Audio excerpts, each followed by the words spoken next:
Okay. So we're here in the middle of a wood. Just going to do a little pan round, having zoomed in on your face. See, we are in the woods.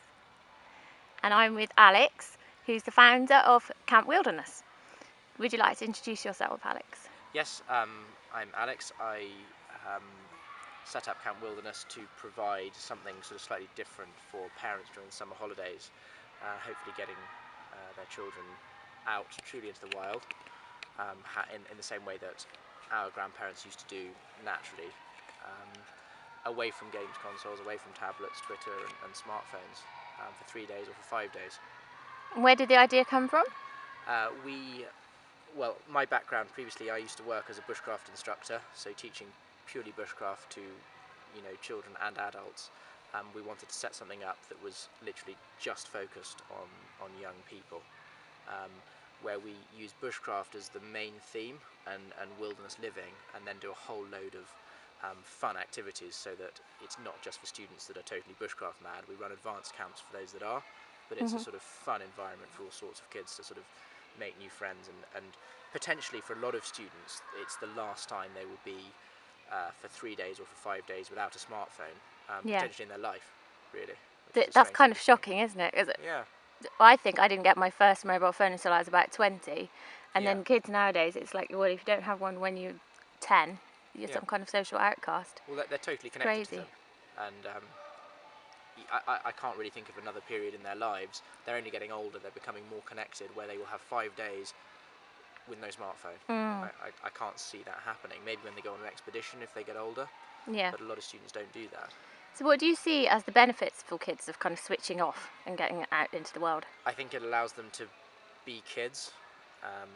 I think also a lot of the time a lot of students come on camps like this with their friends, and they would only be texting each other anyway, so it's pointless.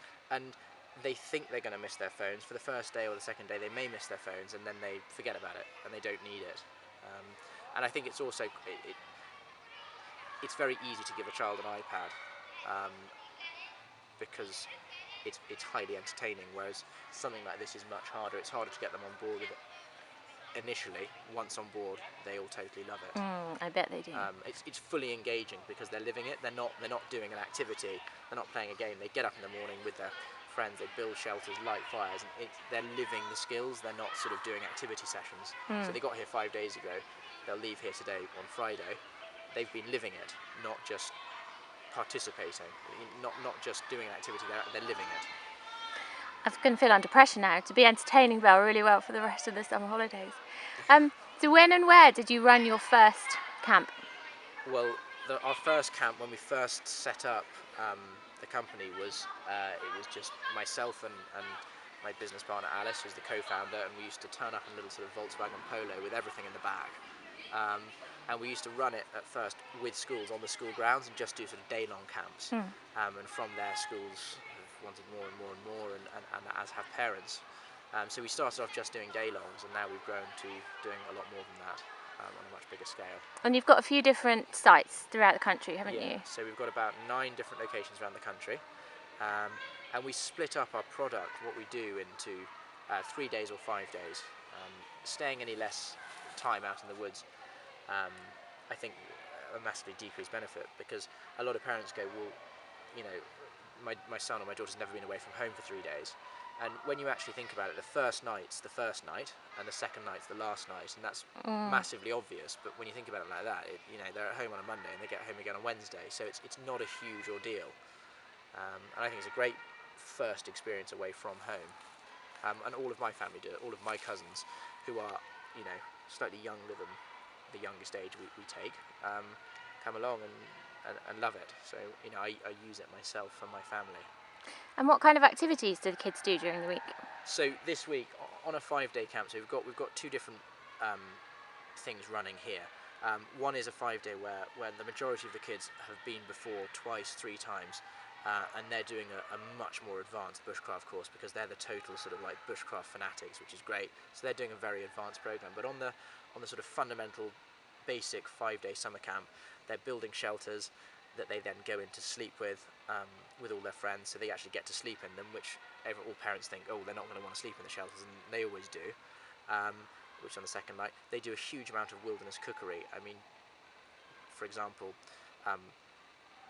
cooking pizzas, going down to the lake. I was just speaking to one of our team members, and they were talking about making venison jerky. They go swimming. They will do survival. They'll do remote area first aid. They learn how to light fires themselves. They do a lot of eating, a lot of cooking. Every morning we start with a big cooked breakfast. So we've got these big pans like that, and we have bacon, eggs, and beans, and that sort of thing. Then lunch, they will help cook lunch. Dinner on the first night, spaghetti bolognese and garlic bread. So sort of familiar food in a less familiar environment. Then at night we go off into the surrounding woodlands, and we play stalking games. We cook hot chocolate. We make hot chocolate and marshmallows, and then they come back in and gather together and go to bed. Yeah, they stay up late on the first night. I was just going to say, do you Yeah. get lots of late nights? The first night's really late, and then they're really sort of high, and then they wake up in the morning, and the tents are see-through, so the light comes through, so they wake up, and then Yeah. the second, third, fourth, and final night they sleep a lot more because they're tired.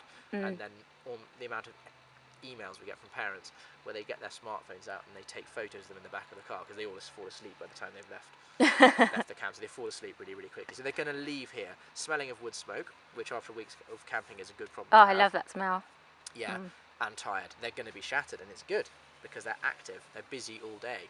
Yeah. And most kids in the summer holidays spend all day in front of tablets or smartphones or whatever it may be. So what's the feedback you get from the kids? I mean, what are their kind of best bits? It was really interesting because last week we had a son and daughter of a particular lady, and the boy loves computers, doesn't like the woods, doesn't ever want to do anything like this, and the daughter loves all this stuff and wants to do it. And it was quite interesting because we had sort of video journal throughout the week of his reaction on day one being like, oh, you know, reasonably negative. The daughter sat there looking at him going, I absolutely love it, it's great. And watching him throughout the course of the week was quite interesting, where, you know, he was at that age where perhaps it's not the type of thing he would necessarily volunteer for himself. Parents put him on, and he loved it. The feedback's fantastic, and the main thing for me is that what I'm looking for is for the same kids to come back, because that's the acid test of, you know, they loved it. If they're coming back, they I was just going to ask, you get a lot of people coming back again and again? A huge amount of people coming back, and then they come back, and it's not a case. It's, for example, my cousin who came last year. It's not a case of, oh no, I don't want to do that again. It's, can we do that again? Because it's been a year since they've done it. They're not doing these things day to day in schools anymore. And do you just do summer holidays, or do you do other school No, holidays? we just do summer holidays. I guess weather is a bit Weather's tricky. a big thing. You know, any business like this is a seasonal business. We have a fantastic year for weather. But you know, you don't want to be going camping for people's first experience away from home in December. I mean, we used to do winter No. courses, and most of the time was spent sort of keeping people warm. We used to build snowshoes, and it was fantastic. But it's it's over the summer holiday period. Yeah. And so in terms of kind of the business going forward, I Yeah. mean, have you got plans for new activities, new stuff coming up? Yeah, absolutely. What we want to do is we're trying to create a brand that parents know about in Camp Wilderness Tops. We're just going to focus on students. We're not going. We constantly get phone calls. Do you do stag do's and do you do hen do's? We don't do that. We just work with students. We want to build a brand. We want to open some more locations, which we already have, which we work with schools. So it's very easy for us to do that. If you could have one near Taunton, that would be handy. Yeah, potentially somewhere near Taunton. And potentially, you know, we offer a coastal product to schools where they go down, and instead of being in a woodland in Oxfordshire or Hampshire, they're down on the coast in Dorset, so they'll do sea kayaking and canoeing. So potentially we could look at doing a coastal trip as well. So that way when the students come one year, they will come on a coastal trip the year after, or they could come on an advanced bushcraft course. So it's giving people more room to keep coming back, because they keep coming back, the kids keep coming back, so we have to make sure that the content is fresh for those that have been for sort of 4 years in a row, and so many of them keep coming back. Okay, you've got 20 seconds. If you had to give kind of one top tip or one reason why someone should come on one of your courses. Because I think if school allowed mathematics, physics and chemistry to be optional, I think a lot of students wouldn't do it. So I think we must rely on parents to push their students into doing things like this. I can guarantee once they get here they'll love it, but they might not want to sign up to this in the first place, in the same way they wouldn't want to sign up to maths, physics or chemistry, because they don't know how good it's going to be. Yeah. Because they've got tablets, you know, and everything's so high octane and computerised. Brilliant. Thanks very much, Alex. Thank you so much. Thank you.